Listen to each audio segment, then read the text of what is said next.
All right, we're live. Welcome back, guys. Back. You know what I'm most excited about from this episode here is being able to hear Andy again because you've got such a sweet voice. We missed it last time. Thanks. So today we're going to get into, we're going to keep going through the years, I guess, is what we've decided here. We're going to keep going with that. So today we're going to talk about 2002, 2003, I guess. You know, we left off last podcast. We were talking about 2001. Some of our albums that we loved then, and we just want to keep going here. And I'm kind of excited for this episode because I feel like this is really getting into our wheelhouse with 2002. I was looking over the albums that came out that year, and you could really start to see the transition to some of the biggest bands that we loved and that stayed with us until today. So this is going to get really in-depth. There's going to be a lot of great albums talked about here. So, you know, Andy, why don't buckle up? Andy, why don't you get us started with 2002? Give us a couple albums that are your favorites from that year. Yeah, so we 2002 we had a lot of still a lot of poppy albums, pop punk albums, a lot of landmarks from that, and we also had a lot of edgier albums too, a lot of heavier albums like The Used, self-titled. Actually, an honorable mention, Thursday. If you guys have listened to Thursday, really heavy album there. Great album. Also, honorable mention Finch, What It Is to Burn, another classic from that year. And Taking Back Sunday, Tell All Your Friends. Also another huge one for us as well. And I have to thank you guys for introducing me to a lot of these bands too. When I think about the first time I heard a lot of these bands was with you guys. So that's what albums when I think about that. Yeah, this year was big. Now, sorry, Andy, I didn't mean to cut you off. Are you good? Yeah. I was actually pretty excited about these years because I think these are the years of which we started attending the Warped Tour. We started getting into these are the years when emo era really started to kick off. And that's when these bands were all coming out. This was the Jerry Finn producer era. Yeah. I have a list of some major albums in this year as well. I've mixed up the punk rock, pop punk, and emo because this is kind of our entire wheelhouse. Mm-hmm. I'm going to start off my list with four. With a CanCon shout out for all four of them. Simple Plan, No Pads, No Helmet, Just Balls. Sum 41, Does This Look Infected? Avril Lavigne, Let Go, and Alexis on Fire, self-titled. So good. Okay, I'm going to start that off with the four Canadian. And then we've got Good Charlotte, The Young and the Hopeless, Newfound Glory, Sticks and Stones, Goldfinger, Open Your Eyes, No Use for a Name, My Chemical Romance, as Andy mentioned, Taking Back Sunday, Tell All Your Friends, The Used, self-titled, Boxcar Racer, self-titled, Thrice, The Starting Line, Say It Like You Mean It, The All-American Reject, self-titled, Finch, What It Is to Burn, and Under Oath, The Changing of Times. So with that, I'm going to put my favorite album of 2002 is Boxcar Racer, with an honorable mention, Taking Back Sunday, Tell All Your Friends. Good choice. I'm glad you brought up Boxcar Racer because for me, I think that was the first album that I heard that really was darker, and I really liked that sound. And it's especially contrasting it with the Blink albums that had come out before that, right? Yeah. And then you hear this and you go, wow, what a sound. And I know that's not the first emo album at all or anything like that. There's, lots of albums that came out before that. But for us, yeah, I think that was the album that went, I like this. I want to hear more of this. And it's almost a shame that they just did the one album. Oh, my God. But it might also be a blessing because I don't True. know if anything could amount to that. That one single album kept everybody wanting more. However, I'm not sick of it. No, I throw that album on all the time. And they have there's some pop songs on that too. Like Yep. that There Is was a big song on Much Music, and Mhm. that was such an emo song. That's Yep. a very emo song. Yep. But just hearing Travis able to throw down on some harder songs I loved that sound. I It thought it was was incredible, and I'm yeah, glad that album came out. Yeah. it was really interesting to see Tom's where Tom could go with his influences outside of the Blink. I don't want to say box, but kind of in that band, he really was able to step outside and really bring in. I would say a lot of his earlier influences into that album, and it was really my favorite song off that album is actually the one that has Mark in it, Elevator. Yes. That's my favorite song off that album. Yeah. And That album's incredible. I mean, I could go on and on about it, but Letters to God, that song Letters to God on that album is fucking insane. it's hard. Yeah. That's my favorite song on that album. Yeah. I love that song. Travis's drumming too was like he really went outside of the box too. Like he did a lot of not experimental, but he was kind of really offbeat and kind of trying a lot of new styles. I thought, and it was really interesting to see that. Yeah. Yeah, Yeah, that was, I mean, I don't know for certain, but I believe just from my own speculation and my own research and just kind of interviews I've seen over the years on YouTube that was kind of the beginning of the end of Blink. I believe there was some animosity with that absolutely. between Tom and Mark. Travis is just a musician. He'll play with anybody, anywhere, anytime. But I think there was a little bit of animosity between Mark and Tom because of that album. Yeah, But I mean, that album rocks. yeah. I don't know where you guys, started what you started to listen to when you got into high school, but for me at least, I remember vividly sitting in music class in grade 9, and I obviously thought I was the shit. I was the coolest kid in that class. I had on my Atticus shirt and PJ pants. I thought I was the shit. Well, And then this guy sits down next to me. I won't say his name because we're not friends with him. We haven't talked to him in a long time, but I still remember who it is. mhm. He sat down next to me, and he was wearing this jean jacket, and it had all these patches all over it. And these patches were bands like Operation Ivy and Dropkick Murphys, Rancid, Pennywise, Bad Religion, who I'd never heard from. And so that kind of let me go back, and I love that earlier punk stuff from even the early 90s, late 90s. But one that was on there, which kind of didn't fit in with the rest, and I'll never forget it, is this F on his shirt. And it was the Finch logo. And I asked what it was, and he told me, yeah, it's Finch. They're awesome. And that was right around that What It Is to Burn album. I had that on the way home from work the other day, and oh my God, I don't think I respected that album as much as it deserved, because that's an incredible album, and it really fits in with this kind of changing from the pop punk into the darker stuff. It's a great album. Mhm. So, Steve, that being said, do you have some favorite albums from that year, 2002?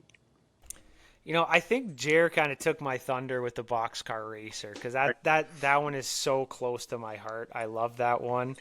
There's a lot of good self-titled albums, a couple good self-titled albums that are really great as well. So I think The Used and Alexis on Fire self-titled was that year as well. So, but yeah, you know what, and Tell All Your Friends too. I can't even choose. Mm-hmm. Tell All Your Friends. I would go from probably Tell All Your Friends, Taking Back Sunday, and Boxcar. Those are my two favorite albums from that year. The Tell All Your Friends album was like the beginning of my love for that music, for that the emo. I mean, the term emo took a lot of flack back in the day. It was essentially people used it as an insult and whatnot. But yeah, that whole emo era, I really got into because of, I guess, the transition from Blink to Boxcar, and then you started having the Used self-titled came out in '02, and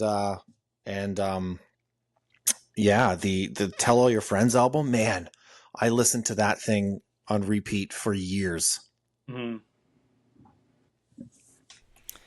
And you know what? Like emo means different things to different people. 'Cause I know, my sister and brother-in-law, they love Dashboard. I like Dashboard now more than I like Dashboard back then. Yep. I still liked them back then, but they weren't my favorite. There's like that kind of emo, and Yep. then there's what kind of Andy was talking about, that post-hardcore influence stuff, like Under Oath and Senses Fail and Yep. Story of the Year, and I that's my wheelhouse. I love that stuff. That is my favorite music. I know Taking Back Sunday doesn't really scream or it doesn't get too hard, but I kind of lump them in with that, Yep. if you know what I mean. Yeah, totally. But yeah, I agree that it's some of my favorite music that I still listen to this day, and it means a lot to me because of when I listened to it and where we were in our lives when that was coming up. Absolutely. Yeah. All right, let's move on here, guys. So we've done 2002. Yep. Great albums there. Now, looking through 2003, there wasn't a lot of pop punk big albums this year. It was you could definitely see the transition was happening. This is the emo. And, it wouldn't be a Dumpweed Diaries podcast without a Steve Johnson history lesson. So, this year things started getting a little screwed up too with the Iraq War happened. 2002 SARS happened. So things really were not going great at that time politically. And this is when the music really started to pick up on that. So, Jared, get us started with 2003. Okay. You kind of mentioned it. This was a major transition year. The pop punk was still there. But the pop punk, the debut pop punk albums, were kind of a couple years ago. We're looking at some the emo core here. Again, I have a list. And again, I'd like to start with on 4 different Canadian bands that had debut albums this year. Now, this one wasn't their debut album, but I'm going to give a shout out to Winnipeg's Best Comeback Kid and their Turn It Around album. And then I've got Silverstein's debut album, When Broken is Easily Fixed. Boys Night Out, Make Yourself Sick, Toronto band. And then a good old Newmarket shout out to the Salads, Fold A to B. All right, we got to pause on that one. You got to fill in the people who maybe don't know. I don't know how popular the Salads were outside of Newmarket. Now, these guys, they did have some kind of commercial success. You may not know them. So they had a song in Eurotrip. Yep. They had a couple of beer commercials pick up their songs as well. But when did you hear about the Salads, and how do you know about the Salads? I heard about the Salads through kind of the music scene in Newmarket.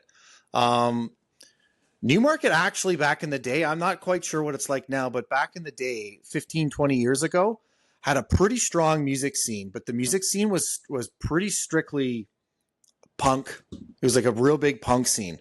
Now I wouldn't classify the Salads as punk by any means. They have some of that reggae, real funk vibe to them. Real happy party music, but I heard of the Salads because they were in the scene. I saw the Salads a few times in Newmarket. I think with both of you, we saw them. We saw them at the Long Weekend. We saw them open for Clark Nova. No, we saw Clark Nova. No, yeah, them open for Clark Nova, and we also saw them at that hall above what used to be the Fox and the Fiddle way back in the day with 4-barrel. with 4-barrel and electric And lettuce. what a billing. The salads and electric lettuce. Yeah. Wow. So I just heard of them through the Newmarket music scene, obviously, and then seeing their CDs in HMV and Sunrise, and then also being from Newmarket, seeing them around town, and then hearing their songs on the radio and hearing their songs on beer commercials, and hearing their song "Get Loose" in Eurotrip which was a major. That was back in that teen movie era. That was a big pickup for them. And then eventually, Dave, the guitar player for the Salads, ended up producing some of our music in Home in 8 Days and Save the City, and that's kind of just how I heard of them. And he had a direct influence on our band musically too, because he taught Harry how to play guitar. That's it. That's right. Andy, what do you remember? From the Salads? Yeah. I remember going to all local shows and how in touch with the fans that were, and it was just, they really connected with their local fan base. You know, they did have some international exposure, like you said, Jer, with the Eurotrip soundtrack and the commercials, and they played some big shows in Toronto and a couple New Year's Eve shows and kind of big shows and like that. And they were really good musicians also. Very good musicians. Dave Zamba, very good, amazing guitar player. Grant Taylor, amazing drummer. Chuck, their bass player, very good. And Darren, Mr. D, incredible vocalist also. So just... They all meshed so well together. It just worked. It worked so well. So many different influences. Like, they could be punk, they could be rock, they could be reggae if they wanted to. There's so much reggae influence in their music too, and it's just a lot of happy memories seeing them, and their albums are still in my regular rotation too. Full Day to Be, and also their album after that too was very good as well. Yep. Do you guys remember Libido? Yeah, he was their dancer. Yeah. Right. Yeah, that guy was great. Part of that man. live show. It was Yep. amazing. He was in their music videos. Yep. Anyway. Oh, he was... Spent a lot of time on the Salads, but I had to give them a shout out because, they were a huge band for us growing up, and I could never understand why they weren't bigger than they were. I think it Completely was agree. not their time. Completely agree. They were incredible. Yeah. Any other bands from 2003 for you, Jer? Yeah, I'm just going to finish the list here. Again, we're outside of the 4 Canadian artists there. We're starting to dive deep into some debut emo songs or emo albums here. So we've got Matchbook Romance, Stories and Alibis, Motion City Soundtrack, I Am the Movie, May, Destination Beautiful, as Andy mentioned, Thursday. Then we have Seosin, Coheed and Cambria, Yellow Card, Ocean Avenue, the Ataris. And I'm specifically referencing, I don't believe that's their first album, but I'm referencing this one because it has The Boys of Summer on it. Fall Out Boy, Take This to Your Grave. Blink-182, Self-Titled. American Hi-Fi, The Art of Losing. Reliant K, Two Lefts Don't Make a Right. Spitalfield, Story of the Year, Page Avenue. Gob, Foot and Mouth Disease. As Steve mentioned before, we've got Dashboard Confessional. Brand New, Deja Entendu. And then we've got Funeral for a Friend, Casually Dressed in Deep Conversation. Anne Berlin, Blueprints, and The Spill Canvas.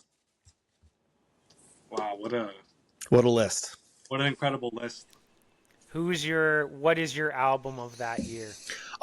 Okay, I mean, kind of goes without saying, but self-titled Blink still holds such a special place in my heart. As different as that was from all of their other albums, I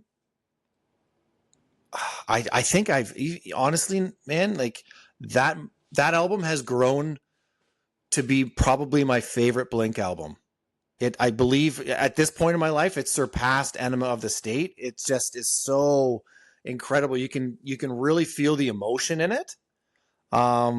Whether that's emotion of wanting to change a change of sound, but I also think that their relationship in the band wasn't strong. So there may have been some of that emotion coming out in the songwriting. And I just think that album to me is so incredible. Mm-hmm. And then, obviously I want to give a honorable mention to Brand New, Deja Entendu. I'm going to take it from there because that is not only my favorite album of this year, that might be my favorite album of this whole period in music. That really sums up for me what I loved about the sound of this period. It was so dark, but it had a lot of replayability, which I really liked. You know, you can only put on Under Oath so many times before, you know, you're not going to put on Under Oath before you're going to bed all the time, or, you know, when you're wanting to just chill out. I mean, sometimes you do, don't get me wrong, but that album just has so much replayability, had so much emotion, and kind of summed up how, you know, I was kind of feeling at the time, you know, trying to figure out the girls thing, you know, feeling uncertain about yourself, trying to, you know, gain a little bit of confidence, and, you know, it really conveyed that emotion to me. So I really like that album. Musically, it's great as well. Some of the vocals in that are incredible. You know, some of the harmonies that they're able to do, I love it. Their harmonies on that album were insane. The harmonies at the end, the outro of Me versus Maradona versus Elvis is gives me chills every time I hear it. I think I said the name of that song correctly. Yeah. Is that the song where like it kind of cuts out and then they have that? There's actually a couple of songs where I'm probably thinking of another song. There's just so many on that album that are just incredible. But I know what you're talking about. You know, that's easily my favorite album of that year. And I think my honorable mention, I'm gonna have to go.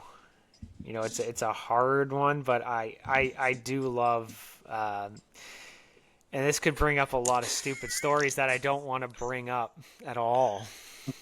So I'm just gonna leave it at Yellow Card, Ocean Avenue. Great album, and we're gonna leave it at that and never talk about it again. Do you like that album, or do you just really love their biggest hit? No, that was a great album. Yeah. I thought it was a great album. I played that album a lot. Actually, I would skip Ocean Avenue a lot just because it got overplayed. Totally. But I like that the violin in that kind of had that unique sound to it. And, you know, I still kind of like the poppiness of it at that time. So that's why it kind of spoke to me a little bit. You had the poppiness, but you also had, you know, a little bit darker. It wasn't really a dark album at all. But no. A little bit darker. Sure. Andy, what was it for you? So I'm going to go with Story of the Year, Paved Avenue, for me. But you know, we're really into the, you know, the emo genre there.